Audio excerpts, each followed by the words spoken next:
lives in us, and if Christ is in us, yung kanyang zeal, yung kanyang init, yan din dapat ang init natin. Anong init niya? Sabi niya, the temple or the house of His Father. The temple of His Father.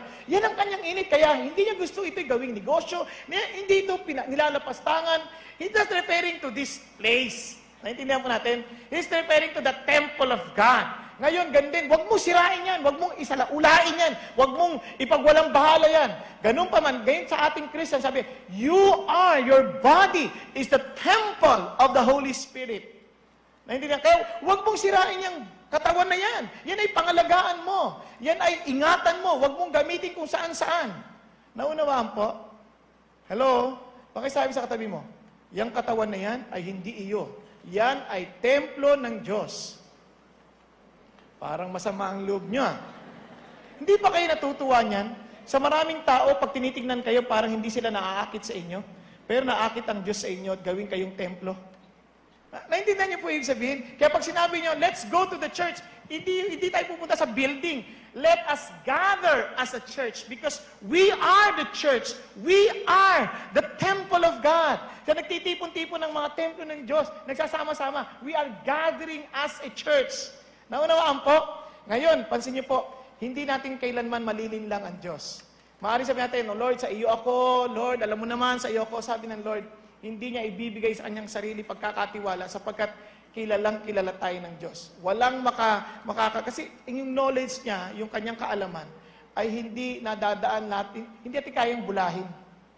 Nung maraming tao ganyan, nakala nila mabobola nila ang Diyos. Parang naalala ko yung magkapatid na nasa gitna ng laot dahil bumabagyo. Talagang bumabayo.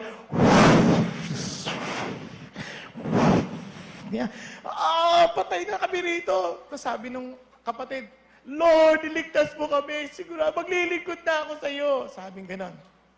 Sabi nung kapatid na panganay, Panginoon, ligtas mo kami rito. Lahat ibibigay ko sa iyo. Yung bahay namin, itong bangka, yun na. Lahat. Bibigay ko sa iyo lahat. Ang buhay ko sa iyo na. Kuya, kaya mo ba talaga yan? Huwag kang maingay, baka marinig niya.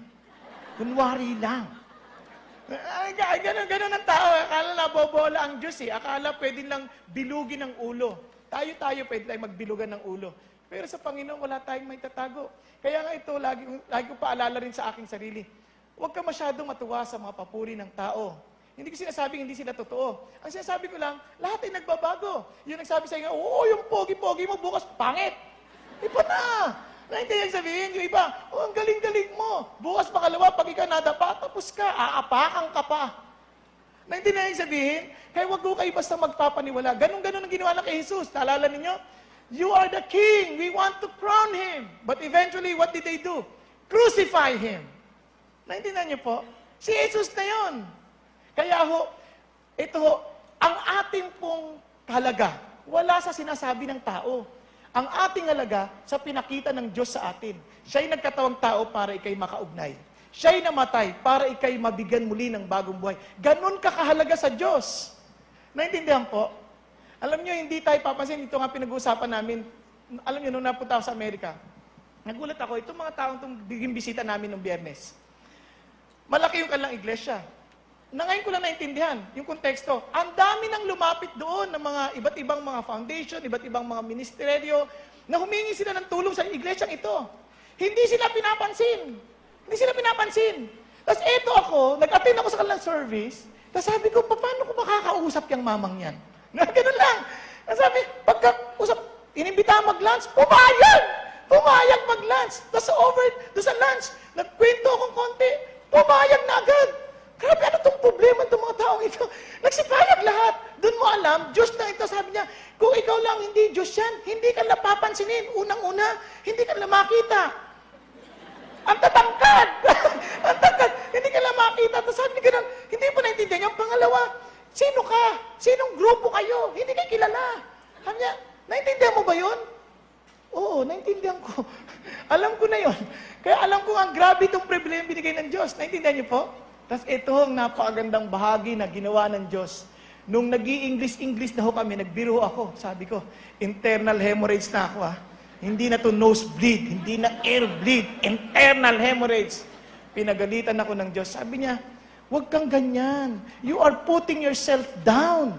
Don't you ever forget, you are my servant.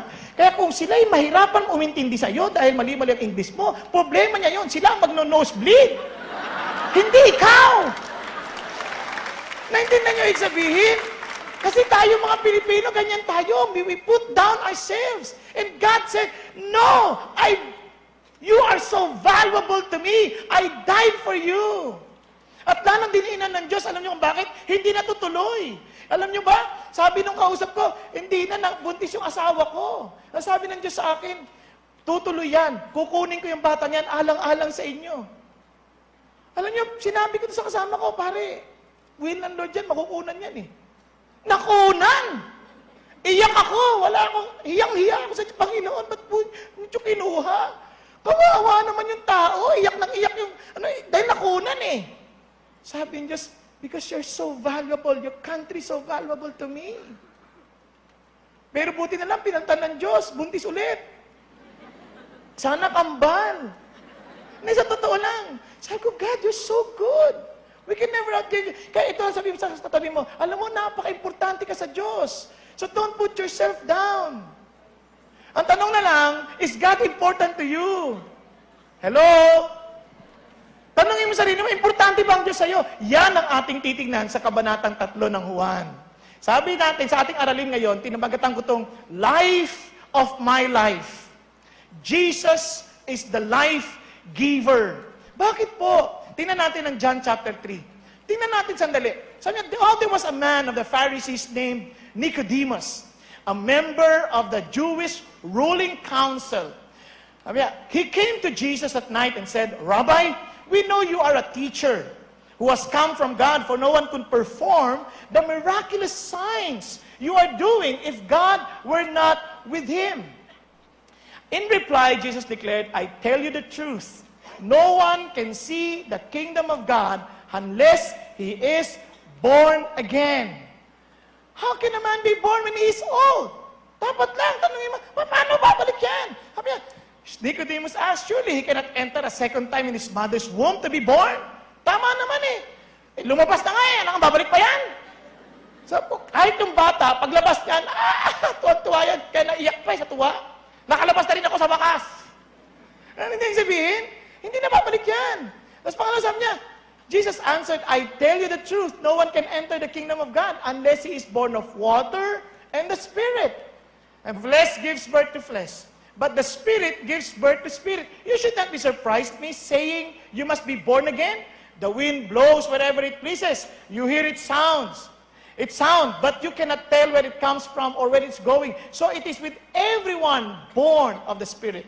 How can this be? Nicodemus asked.